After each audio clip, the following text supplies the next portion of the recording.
Les âmes des enfants et des femmes rwandais souffrent encore à ce jour des effets du génocide. Ces personnes ont été victimes de viols, de tueries, du sida et du traumatisme. Les cicatrices qu'elles portent aujourd'hui ne sont pas que physiques, elles sont également psychologiques, plus particulièrement sous la forme de troubles de stress post-traumatique. Après des millions de dollars investis en vue de fournir de l'aide médicale, de l'éducation et de refuge, une personne sur 3 souffre toujours de traumatisme. 29% de personnes de plus de 16 ans affichent des signes de traumatisme.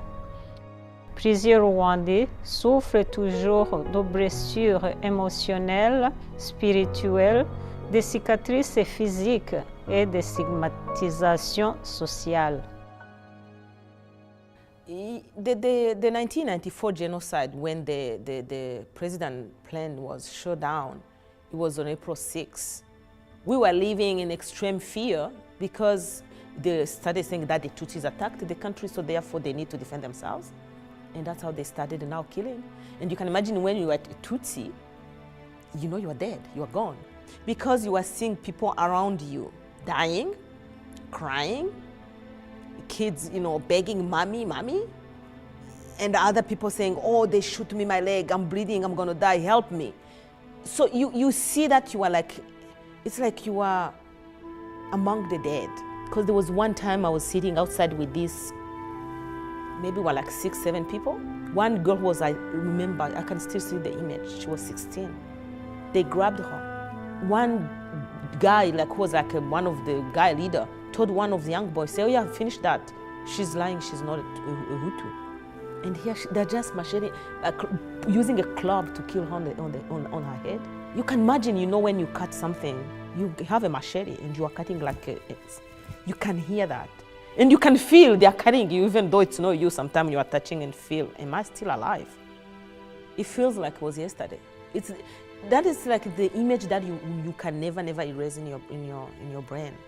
So the scars are so deep, even for people who have not yet, who didn't really get any physical, like a machete or a grenade or whatever. They still have that deep, sensation that no one can comprehend. I can be able to talk to you even today because I went through a trauma and healing sessions that took almost 3 years. We were taking a few weeks to do it. The trauma healing is really necessary for people to really dig deeper, because we still have people who don't want even to talk about it, because the wounds have been so much sealed at the point that if there is nothing done, these people, they are rotting inside. But by going through the trauma healing process, they will be able to share. They will be able to have someone to lean on and cry and cry. Because I know it took me over, I can say 3 years through the process of the trauma healing to be able to fully understand. Now I get it.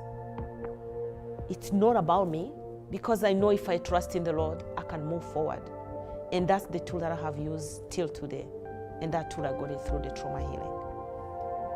La Société biblique canadienne s'implique activement pour produire des changements positifs pour les Rwandais en les apportant la vérité, l'amour, le pardon et la rédemption que seule la Bible peut donner.